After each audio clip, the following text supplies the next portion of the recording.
Oh, a pirate's life sounds just right. Sounds quite nice, I could say that twice. Sounds quite nice, we won't live long. For law, smash and gouge and stab and poke and choke you out. That's a pirate's life, it's pirate's life. Short but nice. For Hi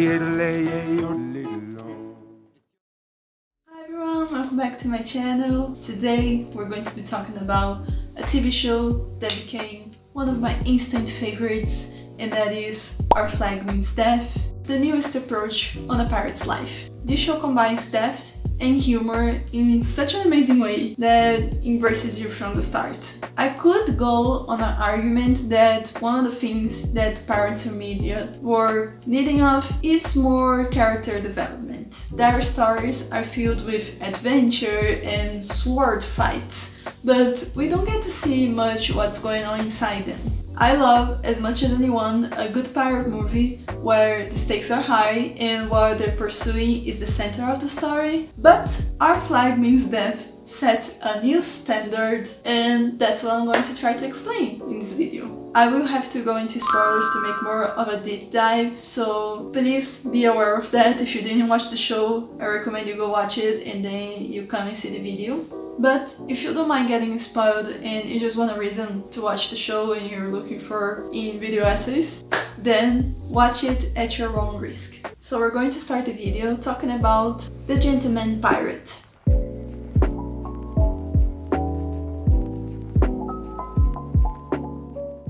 We start our story with Stede Bonnet, a wealthy landowner who decides to become a pirate.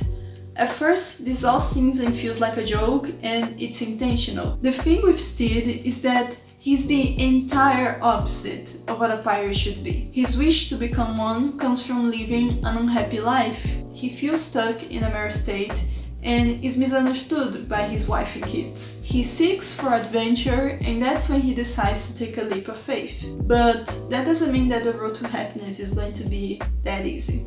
The first adversity he's faced with is earning the respect of his crew. In the pirate society, respect is everything, especially for a captain. Without it, his crew can turn against him at any moment. Stede's first impression is of a weak man. He doesn't do things traditionally, he treats his crew fairly and even implemented things on his ship to please them.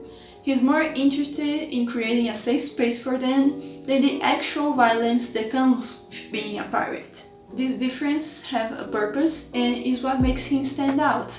If I can help this crew grow as people, then I've succeeded in being a pirate captain. Despite most judgmental looks, he's decided to change the way that piracy is conducted. And with that, he does get to create a bond with his crew, even though sometimes he can be a little ignorant due to where he's from. But there's a constant feeling of guilt that Stede feels. That's mainly over two factors: abandoning his family and killing someone for the first time. On the first episode, Stede accidentally kills an officer who used to bully him when they were kids. That factor makes him earn the respect of his crew, but it messes with his moral code. Tie that with the blame he feels for abandoning his family, and he's constantly questioning his choice. The consequences of his acts do come for him, and once he's faced with the reality of the situation, he tries to fix it. He admits to his crime and goes back to his family, but not without paying a price, which we'll talk about later. Back with his family, it's clear that his wife Mary moved on. Before, she lived day by day in misery, but tried to make the best out of an unfortunate situation. With him gone, she was free to rediscover herself, just like he did by going out to the sea. So you can imagine that the outcome of his returning is not the most pleasant. He realizes that despite doing what he thought was right, he's not helping him or his family. He doesn't belong there anymore and has evolved into what he went out looking for: a pirate. Not the most bloodthirsty one, but definitely one in his own rights. He indeed became the Gentleman Pirate. Now, if Stede became a legend of his own, this other pirate was cursed by what he became, and that is Blackbeard.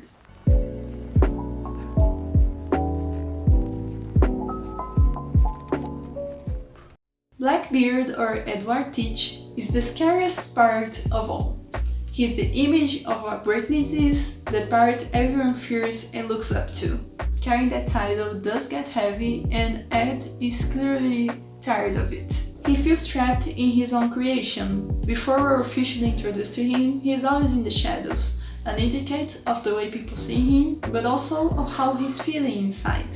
The first interaction between him and Steed sets out how dissociate he's feeling from Blackbeard. Do you work for Blackbeard? Never thought about it like that. Yeah. Suppose I do work for Blackbeard.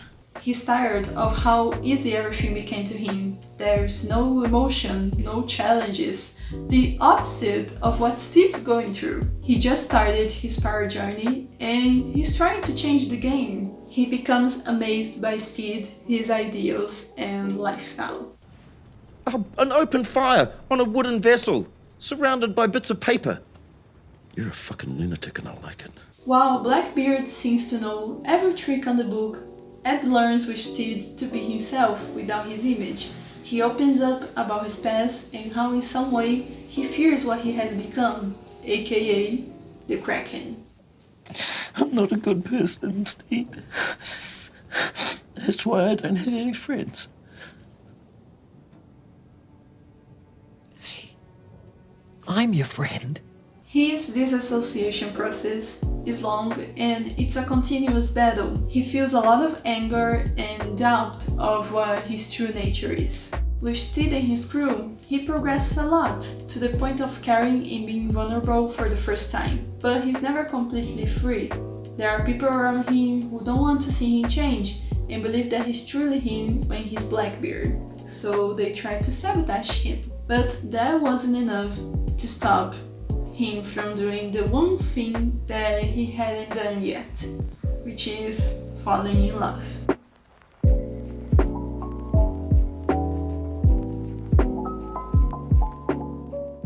Since Steed and Ed met, there was a connection like the ones we recognize as one in a lifetime. They were both in the same place, feeling stuck in their lives, and somehow found each other. You ever feel trapped? Like you're just treading water, waiting to drown? Yes. From the moment they decide to team up, they teach each other about their lives. Steed about the high society he's from, and Ed about the ways around being a pirate. What's exciting to one might be boring to the other, but it's through those experiences that they learn more about each other. They understand their quirks and just feel happy around each other, and that's how they change for the better. Steed learns that it's possible to fall in love and be happy outside wedlock. And Ed learns that it's simply possible to fall in love. Something he never knew until he met Steed. You see this all over my face because it's so good. To find love in a world of piracy is dangerous, because you're supposed to not care for anyone but yourself. That's why when Ed saves Steed from being executed, you feel it. And you can't help it but feel happy for them both. That's why it's so saddening when things don't go as planned. Because of Steed's guilt toward his family, he leaves Ed behind, breaking his heart without knowing. That's the cost he pays for trying to make things right. What's left is a heartbroken Ed who was just starting to get out of his shell. Because of his right man, Izzy, his grief is turning into a more deepened anger, and he goes back to being Blackbeard, fully assuming Steed's boat, the revenge, and cutting everything that reminds him of Steed out of his life. Not without less adding a bleeding heart to his flag. I cannot stress this enough, that they are the perfect opposites attract couple, and how the relationship makes so much of what the show is. You make Steed happy. I just think it's great that we get to see their personal growth, but also them growing together. It's always good to remind that we go through things of our own, and as a couple. Obviously, they're not the only couple that is formed. We have Jim and Oluwande, and Blackbeard and Lucius, which leads me to talk about the side characters.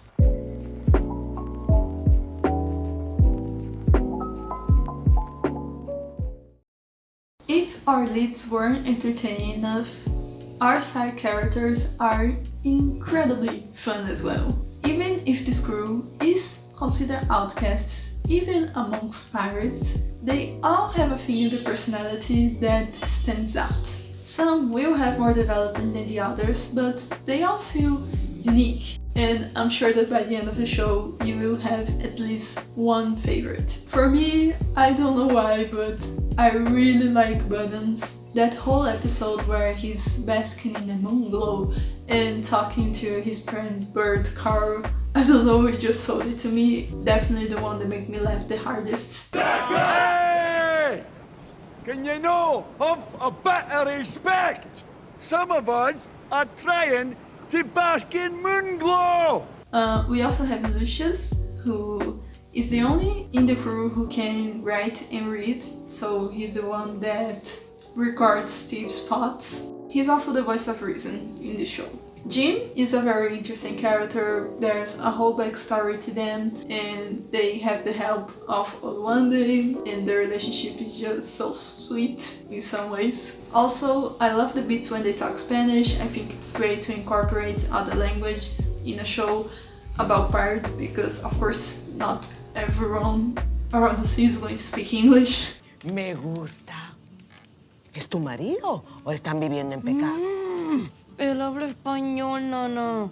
We also have Blackbeard, who has that superior energy, but he's just as the rest of the others. Roach is the cook, and he's very chaotic. Frenchie, Wee, and the Swede, they are just great comic reliefs. Lastly, but not least, we have Izzy, who plays a huge role in Blackbeard's story, and he's another character that you can unpack a lot of emotional damage, plus codependency. Oh my god! Oh my god! I've seen him being a fan favorite. The actor does a great delivery, so it's very hard not to like him, but because he gets in the way of Steve and Blackbeard, I kinda do not like him. What I meant by mentioning all the side characters is that you can do a show without them. It's possible to make them deep and caring. They shouldn't be just gaps in the story, they should feel like people, and that's what they do here.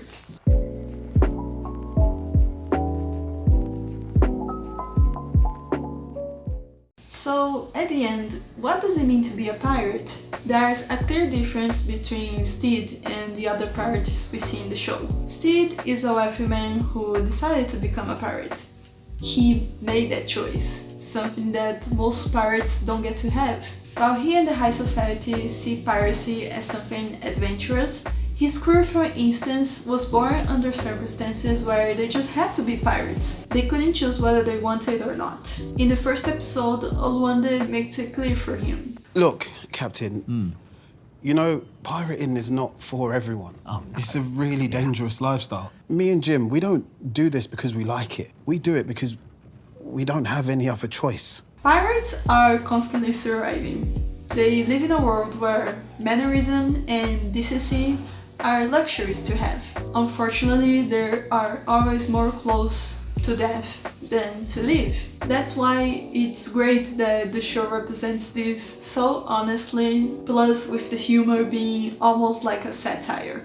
To be a pirate can be freedom to some, curse to others, but overall, it's quite fun, because if you have the right people around you, things won't feel quite as heavy, and maybe it's possible that there's a light at the end of the tunnel.